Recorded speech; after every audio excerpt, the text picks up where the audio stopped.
Saudara Penjabat Gubernur Aceh Bustami Hamzah bersama SKPA terkait dan PT Hutama Karya tinjau pembangunan jalan tol Sigli Banda Aceh Sibanceh pada Sabtu 23 Maret 2024. Peninjauan ini dalam rangka mensukseskan penyelenggaraan Pekan Olahraga Nasional PON 21 Aceh Sumut September mendatang. Dalam kunjungan kerja meninjau perkembangan pembangunan jalan tol Sigli Banda Aceh, PJ Gubernur Aceh Bustami Hamzah berdialog langsung dengan salah satu warga di Kampung Kuta Baru, membahas mengenai pembebasan lahan. Bustami menyampaikan, progres ganti untung tentu harus memenuhi unsur kepatutan dan layak.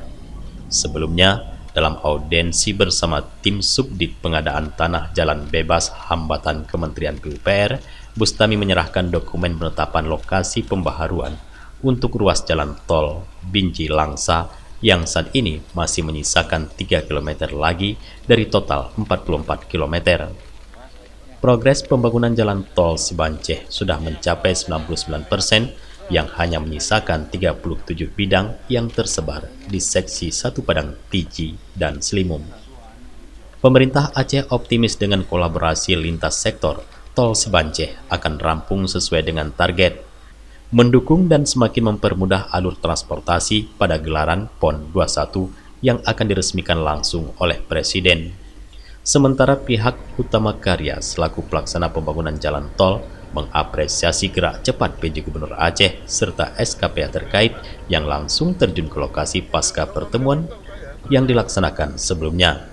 Pihaknya juga akan memacu pembangunan jalan tol tersebut guna menyelesaikan pembangunan sesuai dengan target yang telah ditetapkan.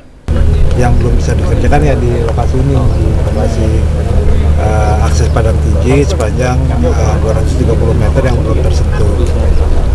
Ini dengan adanya kunjungan dari Pak Gubernur, semua jajaran, mudah-mudahan dalam waktu dekat ini sudah bisa kami kerjakan.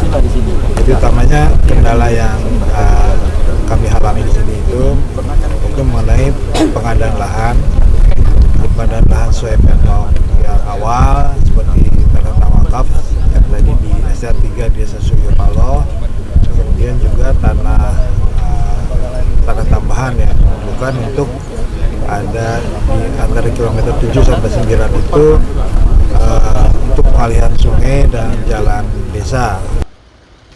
Dari Banda Aceh, Tim Liputan Aceh TV melaporkan.